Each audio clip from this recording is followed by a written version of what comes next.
Well, the latest high-tech gadgets are always one of the most sought-after items on holiday shopping lists. But how do you know which one is the right one to buy?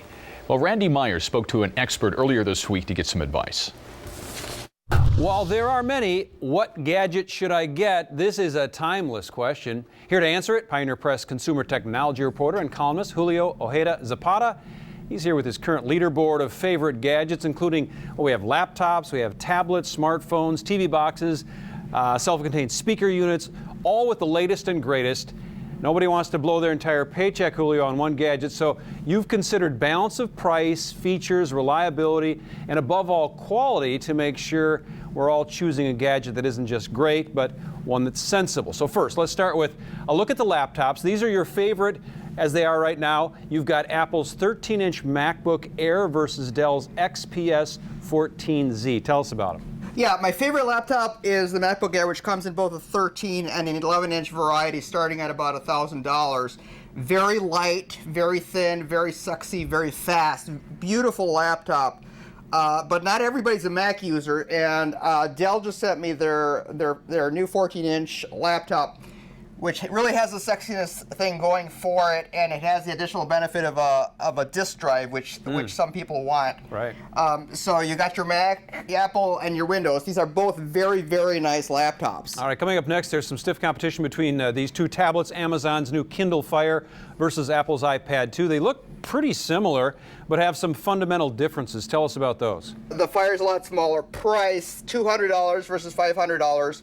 And the Fire is primarily an information consumption device. You can access all your Amazon books, music, videos on here. So it's a sort of a passive device if you just want to absorb content. The iPad is much more of a multi-feature device. You can actually do things on it. There are a lot more apps for it. So a lot more bang for the buck with the iPad, but it's a lot more expensive. Well, let's move on to smartphones. We have Samsung's Galaxy S2 versus Apple's iPhone. It all boils down to what your carrier is to a certain degree, correct? Yeah, correct. You can get the iPhone with AT&T and Verizon. You can get the Samsung Galaxy 2 with AT&T, Sprint, or T-Mobile. This is a T-Mobile version. I like the iPhone a lot, but Android phones are getting really, really nice. And with the Galaxy, you have an advantage here with a slightly bigger screen. Yep. And the quality of the screen is just mind-blowing. Wow. I just love the way the screen on this Android phone looks. All right, let me get to the TV boxes. Roku versus Apple TV. These are little black boxes, as I understand, that connect to your HD TV and home internet connection. They stream video for you, web video. Tell us how those work briefly, and we'll move on. Yeah, you hook these up to your HDTV physically, and then you hook them up wirelessly to your home Wi-Fi, and then you can stream video content such as Netflix. So both of these boxes do that very nicely, but there are some differences. This is more of an Apple device. If you already have an iPad or an iPhone, you might want to take a look at this because you can stream video from your device to this and then onto your TV.